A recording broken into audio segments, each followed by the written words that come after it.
Santiago capítulo 1.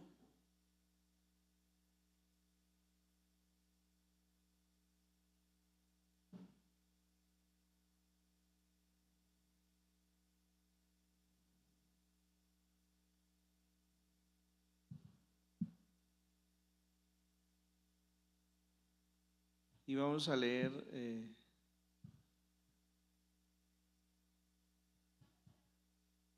los versículos del 1 al 8.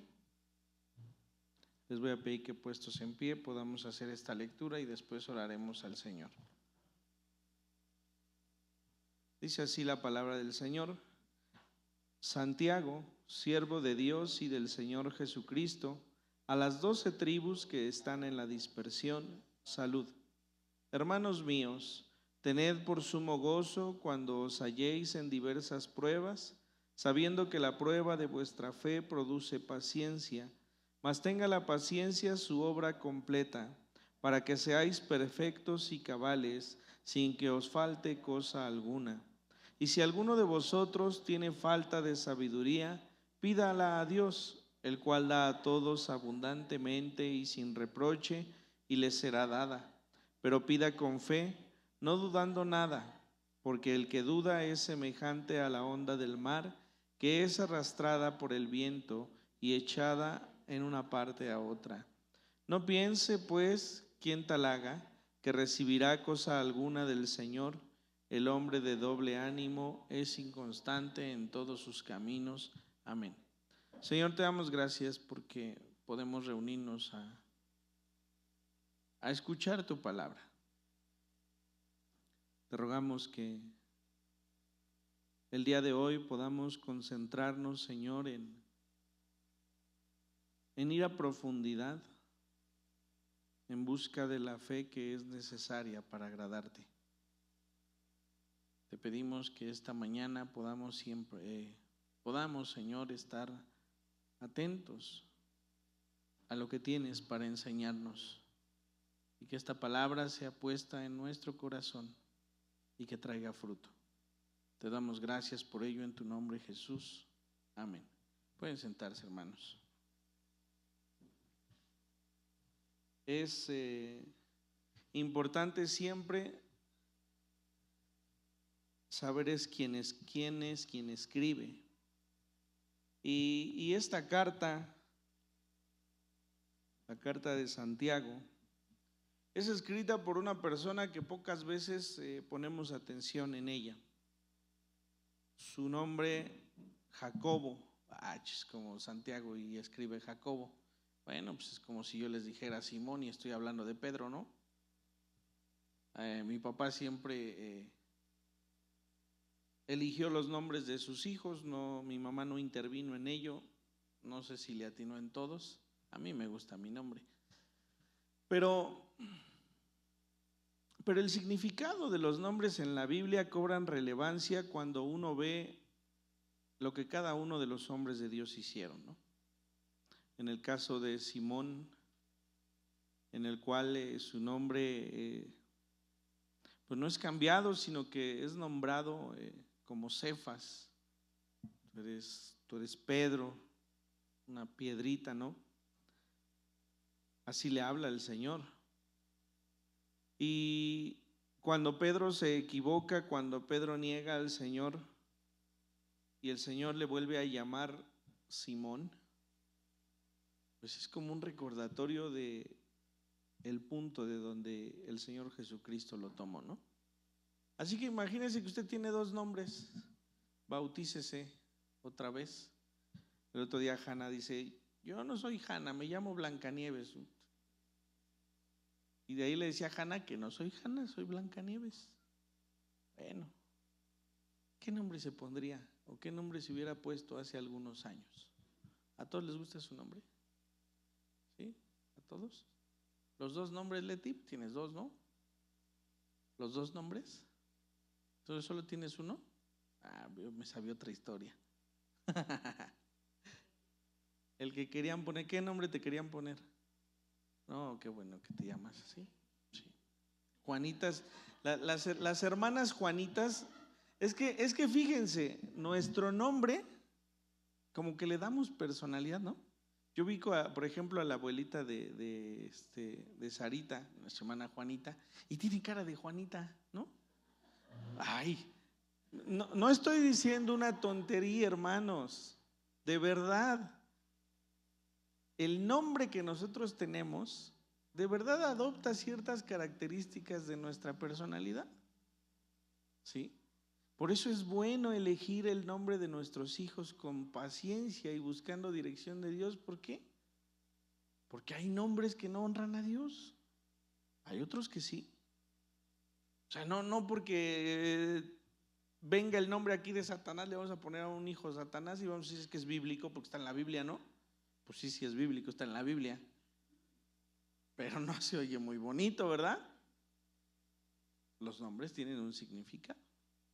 Así que este Jacobo, ahorita que les diga quién es, estoy casi seguro que pocos hemos visto quién es. Nos vamos a dar cuenta de la manera en la que escribe, que hay un cambio rotundo en ello. Vamos al Evangelio de Juan, en el capítulo 7. Y me voy a permitir leer unos versículos. Capítulo 7, solamente leeré los primeros versículos. Después de estas cosas, andaba Jesús en Galilea, pues no quería andar en Judea, porque los judíos procuraban matarle. Había una persecución ya por el Señor Jesucristo. Estaba cerca la fiesta de los judíos, la de los tabernáculos, y le dijeron sus hermanos: sal de aquí y vete a Judea, para que también tus discípulos vean las obras que haces. Porque ninguno que procura darse a conocer hace algo en secreto. Si estas cosas haces, manifiéstate al mundo, porque ni aun sus hermanos creían en él. Así que estamos hablando de los hermanos de sangre del Señor Jesucristo. El mayor de sus hermanos era Jacobo. Primero, aquí nos damos cuenta que la mamá de Jesucristo no permaneció virgen, ¿no? Porque tuvo más hijos. Uno de ellos, Jacobo, es este que escribe la carta a Santiago. Y en estos versículos que leemos en Juan, nos enseña, bajo su incredulidad, que la misma Biblia nos dice, porque ni siquiera sus hermanos creían en él, hacía burla de Jesucristo, como diciendo: ¿qué te escondes? Si eres quien dices ser, pues entonces ve y haz las obras, ¿no? Y allá que tus discípulos te aplaudan. Eso era lo que le estaba diciendo en este momento Jacobo al Señor Jesucristo. Todos nosotros, la mayoría, tenemos hermanos, ¿no? Bueno, Daniel, ¿no? ¿Tú, Liz, tienes hermanos? ¿Sí? Todos los demás tenemos hermanos. Todos crecimos de ciertas maneras. Hace ratito, como Enrique y Eli se quedaron con mi mamá, pues nos quedamos con los niños, ¿no? Y Melania bañó a Raquel y Adi bañó a Hanna y yo a Elías, y entre los tres acabamos a tiempo para venir, ¿no? Y decía Adi: pues nos debería dar vergüenza, ¿no? Sí, nos salió bien el chistecito de 3, pero imagínate tu mamá con 7. O no sé, yo creo que crecimos para donde fue, ¿no? Pero de alguna manera dirigidos. A lo que voy es, si el Señor Jesucristo empieza su ministerio después de los 30 años, quiere decir que sus hermanos convivieron con él y que había una cercanía con él, como la hay entre nosotros con nuestros hermanos. No quiere decir que en todo estemos de acuerdo con nuestros hermanos. Lo que sí quiere decir es que nos conocemos, que sabemos cómo reaccionamos, que sabemos ciertas cosas. Yo sé que si con David me pongo a jugar, pues se va a acabar riendo de lo que le diga, o al revés, ¿no? Pero si yo le digo a Elsa es un poquito de carácter un poquito más fuerte, ¿no? Y yo sé qué bromas puedo hacer con uno y qué bromas puedo hacer con otro. Bueno, pues este hombre había crecido, por lo menos habían pasado 32, 33, 34 años, conociendo a su hermano. Y en el momento en el que el Señor Jesucristo empieza su ministerio, este hombre ya debió haber reconocido en él sabiduría, había reconocido en él integridad, ¿sí? Había reconocido, había tenido que ver en él ciertas características en Jesucristo que eran ajenas a él mismo. Yo insisto, yo conozco a mis hermanos, conozco a Enrique, por ejemplo, y es una persona muy leal y muy sobria. Conozco a Dulce, por ejemplo, y es una mujer que siempre su fe va antepuesta a todo. Y así podría decirles uno por uno, ¿no? Si el Señor Jesucristo desde pequeño, cuando se quedaba en el templo, que tuvieron que regresar sus padres por él, y los hombres lo escuchaban y dice que se asombraban por la sabiduría que él tenía, ¿qué no había visto este hombre de él? Y aún así, después de los 33 años, dice la Escritura que ni ellos creían en él. ¿Sí? Así que este hombre, les explico su inicio. Este hombre había sido inclusive un burlador de su propio hermano. Este era Jacobo. Pero el tiempo y las manifestaciones de Jesucristo terminaron por inclusive hacerlo un líder de la iglesia.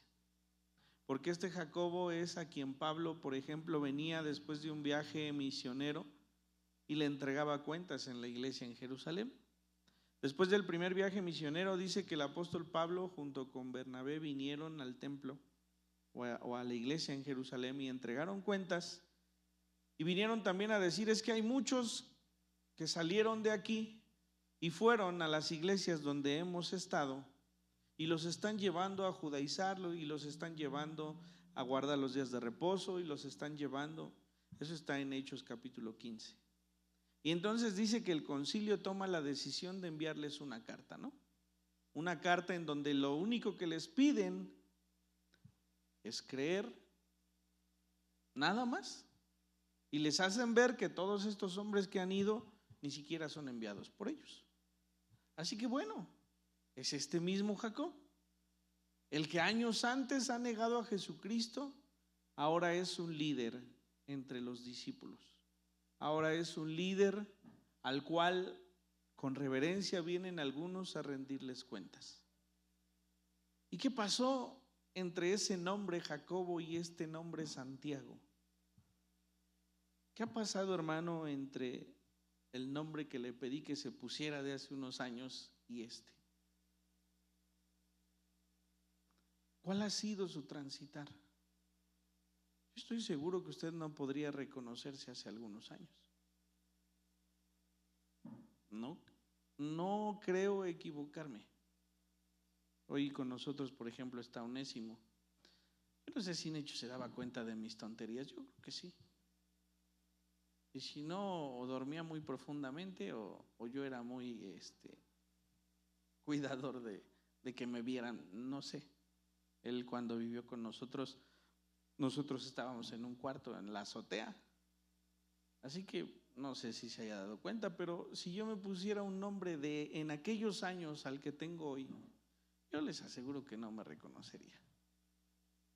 Los hermanos que me pudieron conocer en ese tiempo, pues veían lo que yo quería que vieran, ¿no?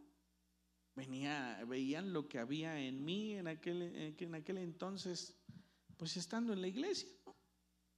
El hijo de pastor que tocaba en la alabanza, ahí ya. No podían ver más.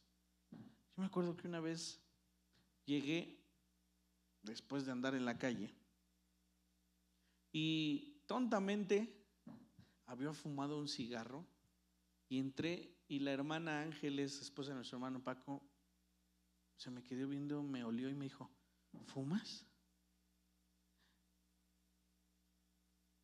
Ese nombre no soy yo, es el de hace años. no siempre podía ocultar lo que había en él, ¿no? Ese hombre o esa mujer de las que les hablo de hace años, quizá podía ocultar entre los hermanos de la iglesia o en su casa quién en verdad era. Pero uno se empieza a dar cuenta en el trayecto que de Dios nadie puede ocultarse. Así que podemos de alguna manera maquillarnos para estar entre los hermanos o en la casa, pero no frente a Dios. Frente a Dios somos quienes somos. Esos somos, ¿no? Así que ese Jacobo no era el mismo de unos años atrás. ¿Qué había impactado en él? No lo sé. ¿Había impactado quizá el Señor Jesucristo muriendo? ¿Había impactado en él quizá algún milagro que haya podido observar de su hermano? ¿Se había arrepentido de incluso haberle tratado de ofender en este momento cuando leímos en Juan? No sé qué haya pasado. Lo que sí sé es que espiritualmente era otro.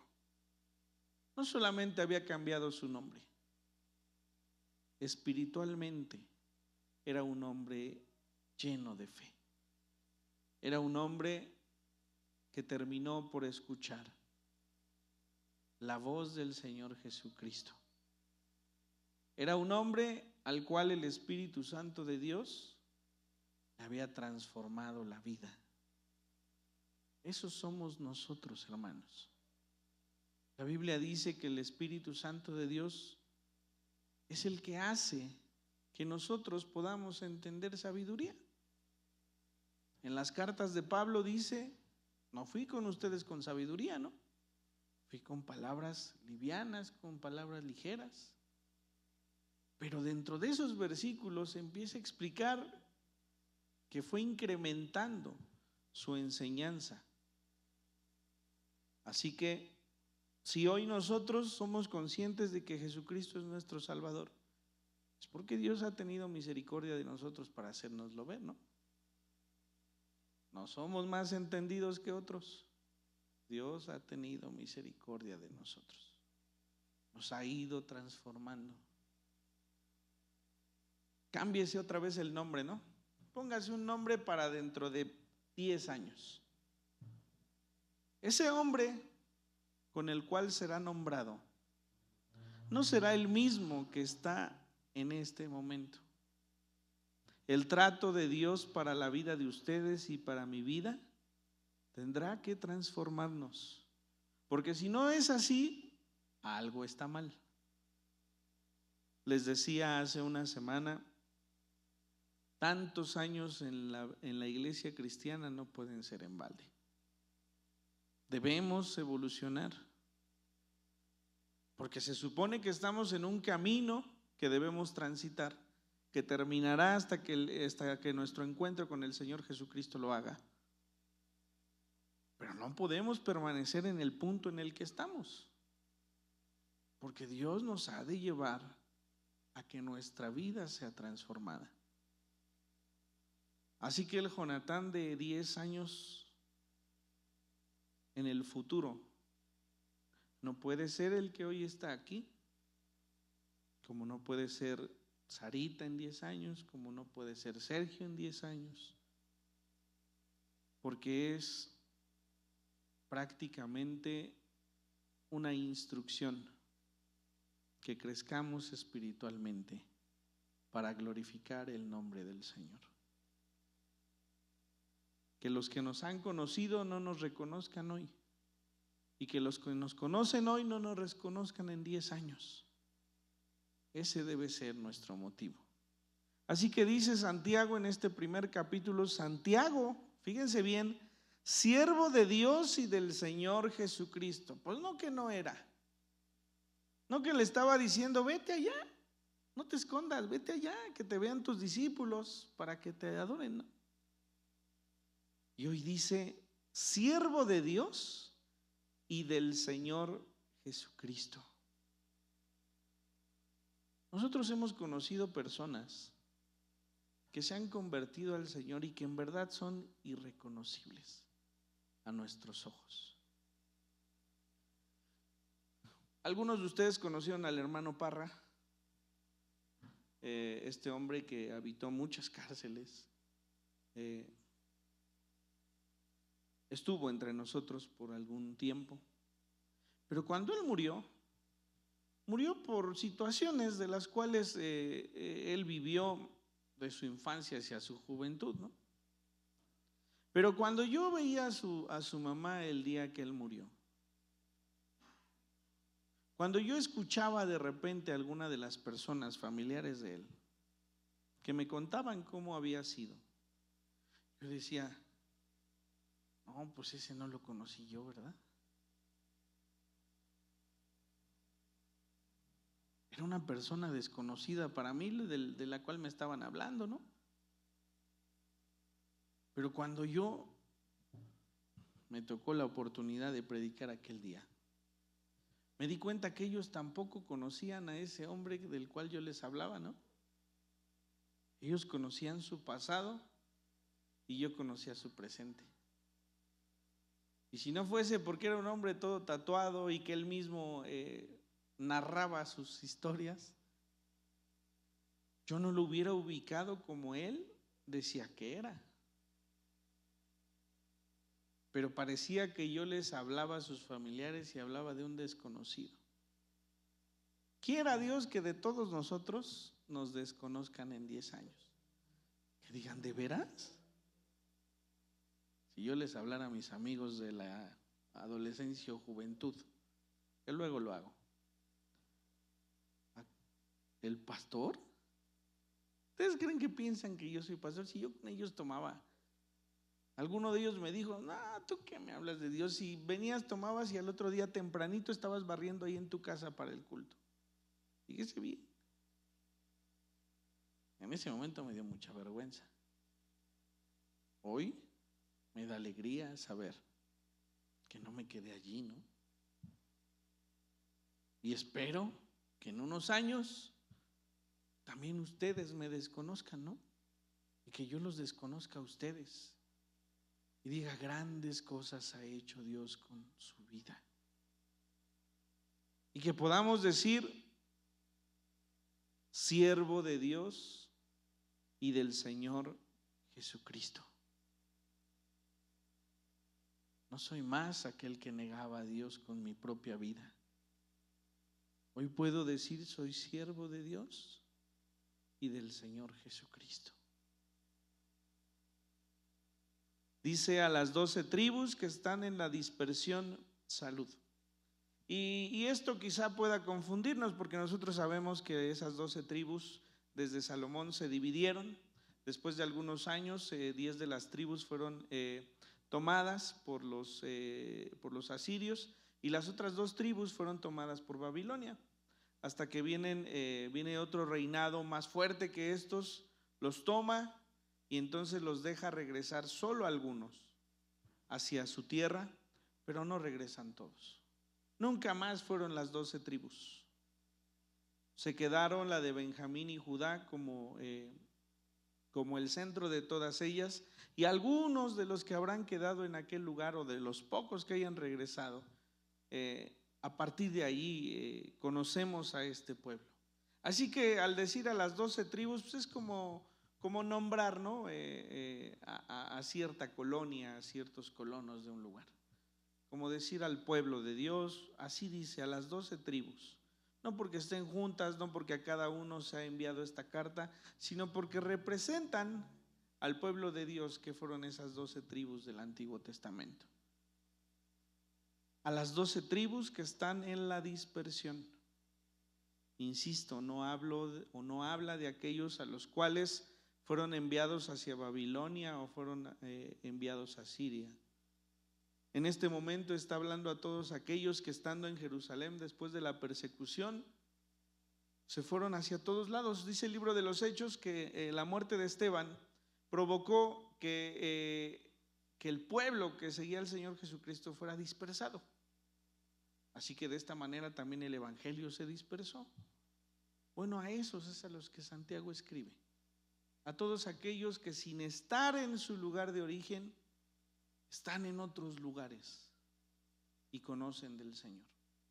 Así que no les está hablando a cualquiera, les está hablando a personas que han tenido persecución, que han tenido muertes entre ellos, que han tenido llanto, que han tenido dolor. A esos es a quien les escribe. ¿Y por qué es importante recalcar esta parte? Por lo que el versículo 2 dice: hermanos míos, tened por sumo gozo cuando os halléis en diversas pruebas. Para nadie es significativo que alguien le diga ten gozo en la prueba, como para los que están en prueba. Si yo conozco a alguna persona que nunca ha tenido pruebas en su vida, que solamente lo normal de la vida, y le digo que se goce en las pruebas, bueno, seguramente lo tomará con tranquilidad, ¿no? Pero si yo le digo a una persona que está enferma, que está en agonía, o que está en problemas verdaderamente complicados, ten por sumo gozo cuando estéis en la prueba, es casi como decir, ni siquiera entiende lo que le estoy diciendo que me está pasando. Yo muchas veces pensaba en los consejos de mi padre y decía, ay, solamente les decía, hermano, que Dios no quite su tranquilidad y su paz. Vamos a orar.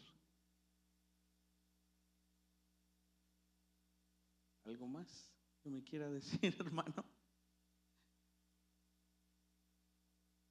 Hasta que uno no entiende quién es Dios, entiende que esas palabras en verdad están llenas de poder. Platicaba con una hermana esta semana y me decía de una situación complicada de enfermedad y le decía, le tengo una buena y una mala.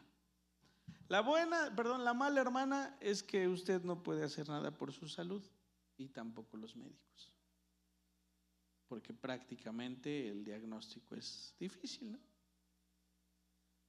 También le tengo una buena, usted no puede hacer nada por su salud y los médicos tampoco.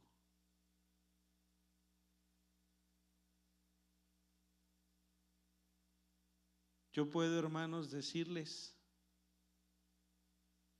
cuando no está en manos de nadie, nuestro destino está en manos de Dios.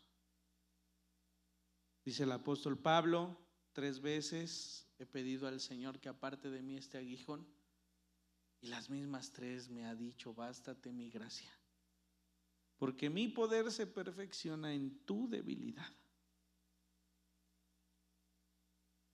Hermanos, es más fácil hablar de la prueba cuando no la estamos pasando. Si un día ustedes creen que mis palabras no son suficientes para consolar su corazón, créanme que aparte de la oración profunda que hay en mi corazón por ustedes, estoy convencido de que solamente Dios puede hacer algo en sus vidas. A veces no hay palabras que decir, y qué bueno que no haya palabras que decir, porque quiere decir que todo está en manos de Dios y que la prueba, por más dura que sea, está en manos de Dios.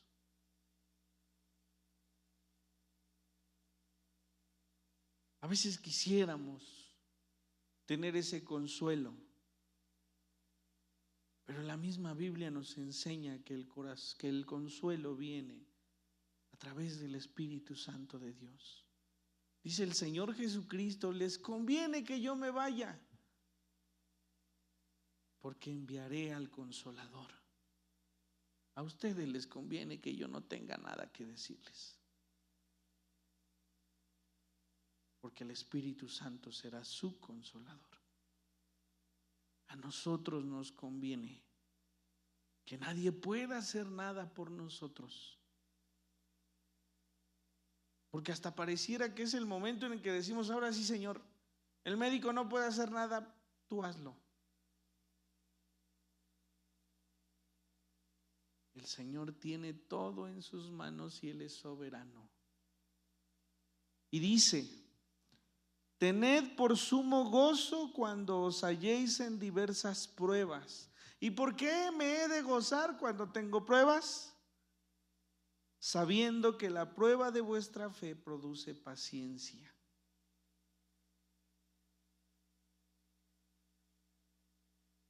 Sabiendo que la prueba de vuestra fe produce paciencia, mas tenga la paciencia su obra completa, para que seáis perfectos y cabales, sin que os falte cosa alguna.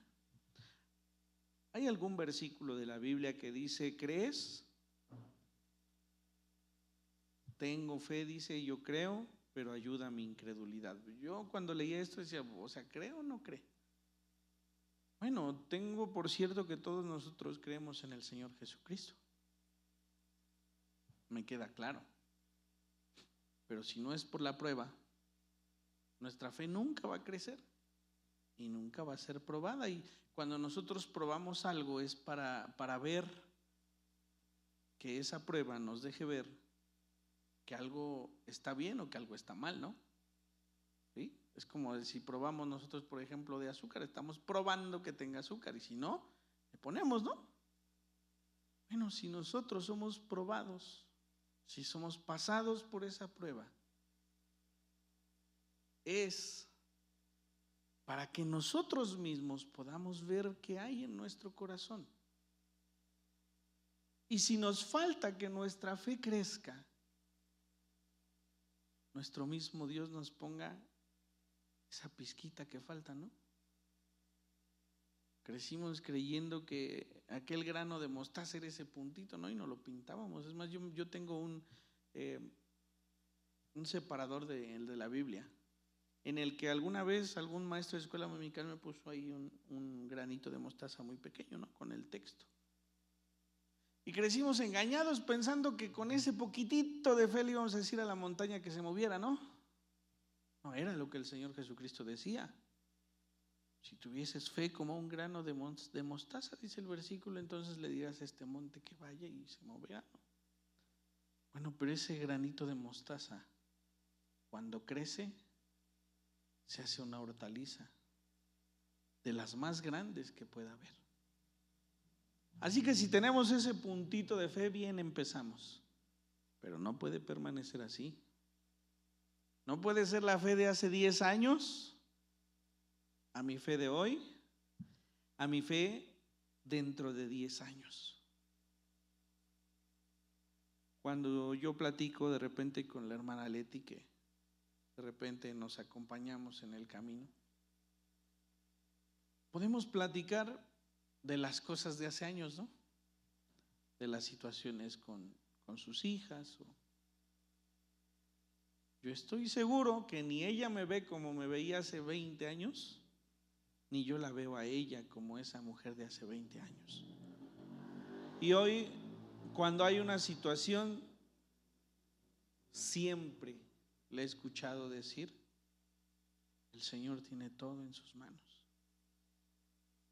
Yo no sé si hace 20 años ella decía eso, estoy seguro que no.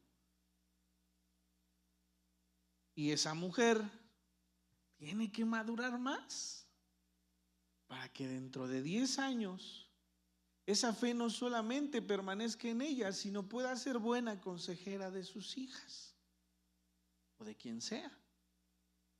Por eso el apóstol Pablo, cuando escribe sus cartas y habla de las mujeres y de los hombres, les manda que sean sabias y sabios para aconsejar a los más jóvenes. Porque esa sabiduría es la que tiene que ir creciendo. Tiene un motivo para que esto sea así. Así que lo que Santiago dice, hermanos míos, tened por sumo gozo cuando os halléis en diversas pruebas. Insisto, ¿por qué les decía a quienes les estaba escribiendo? Porque eran hombres perseguidos. Eran hombres que habían tenido que abandonar sus hogares, que habían tenido que dispersarse para que no murieran. Imagínese usted teniendo a sus hijos pequeñitos. Hoy vi entrar a Pedro con su niña y con su niño, ¿no? Imagínense que Pedro tuviese que huir para cuidar de ellos.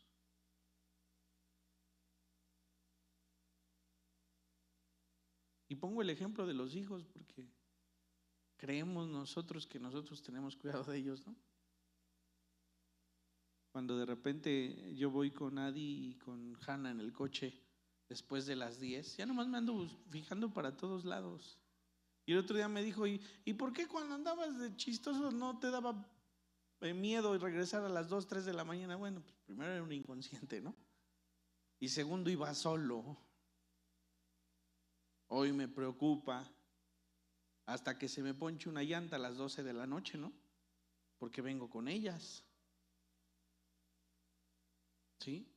Imagínense esos hombres que son perseguidos, que se tienen que ir de su lugar de origen porque si no han de morir, porque tienen que cuidar la vida de sus hijos. Imagínense hoy a esos hombres que viven en esa área, en Israel o en Palestina, que no saben ni dónde meterse para no morir junto con los suyos. A esos les está hablando. A las 12 tribus de la dispersión, dice. A esos que están en prueba.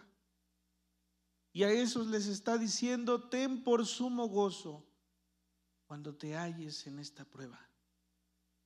Porque la prueba producirá en ti paciencia. La paciencia es esperar, ¿eh? No es no hacer nada. La paciencia es esperar. Esperar en Dios.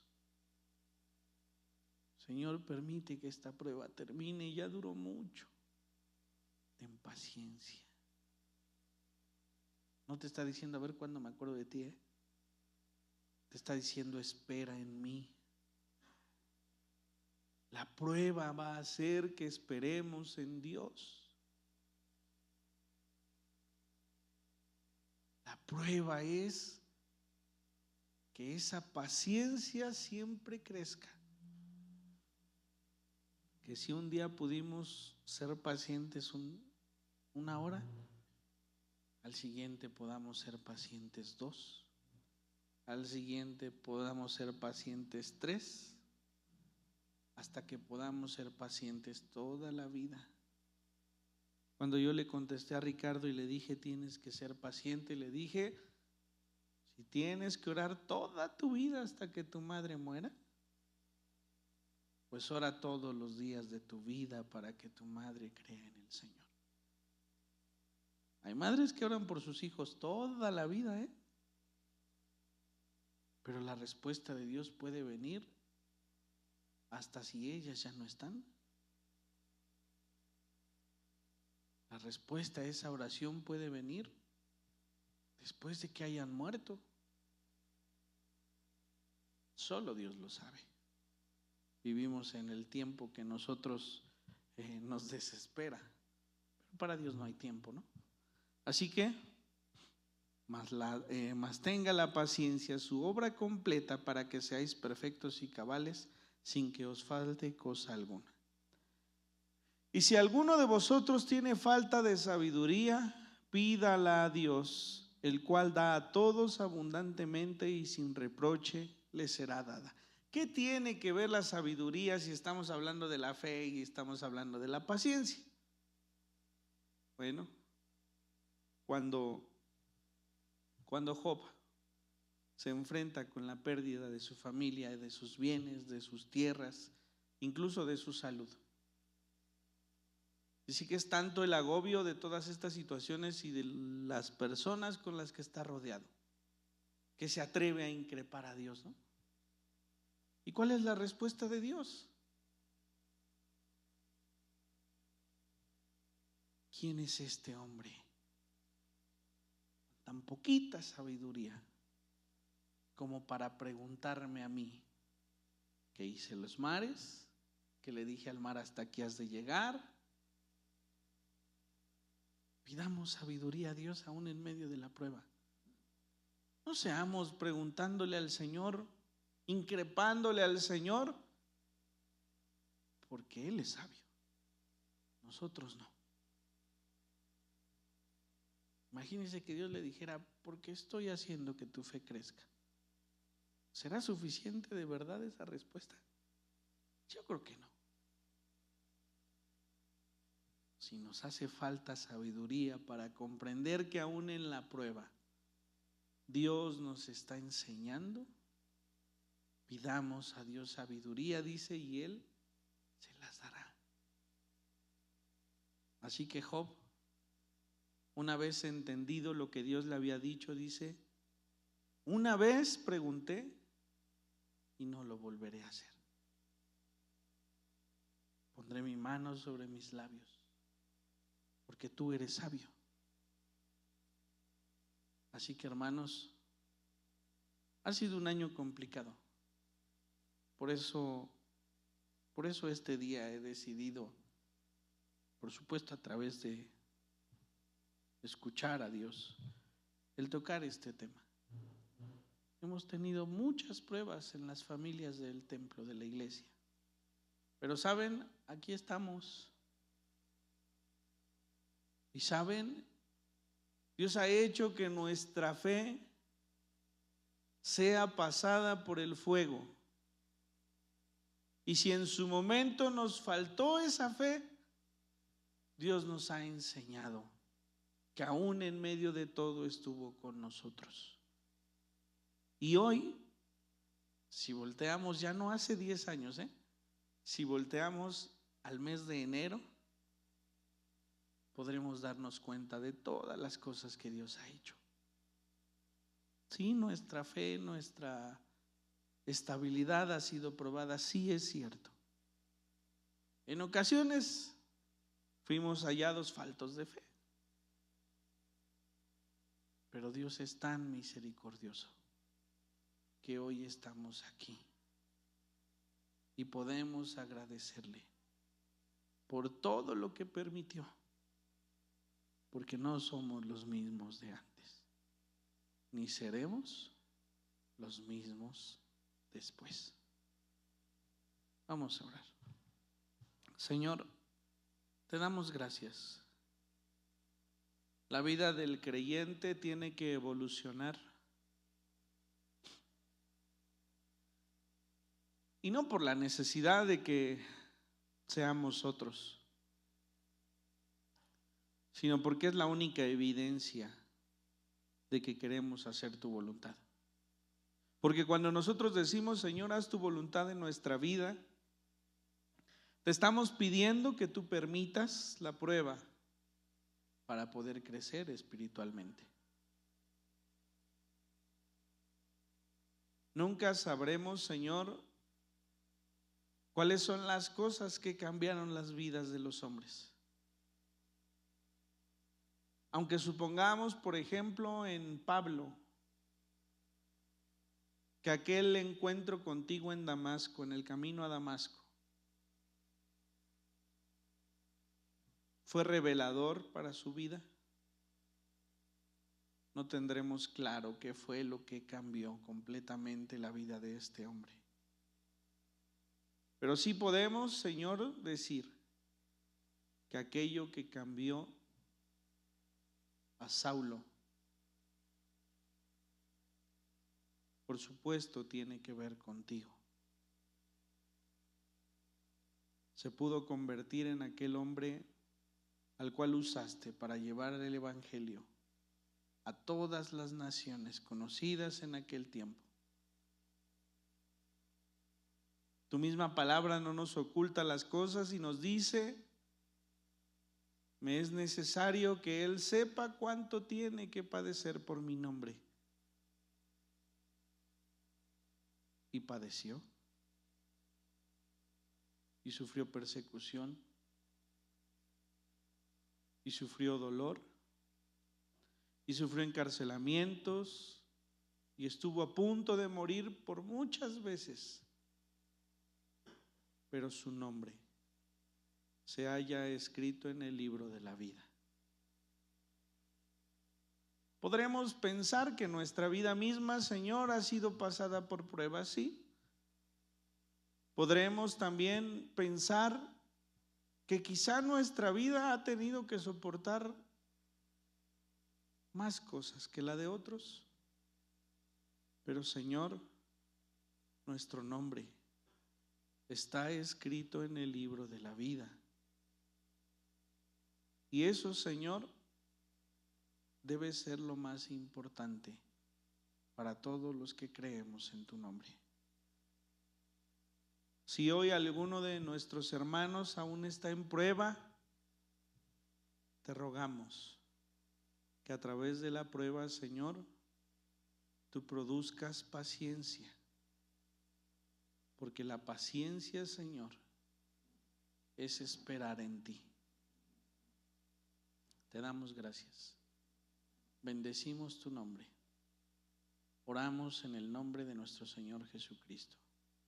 Amén.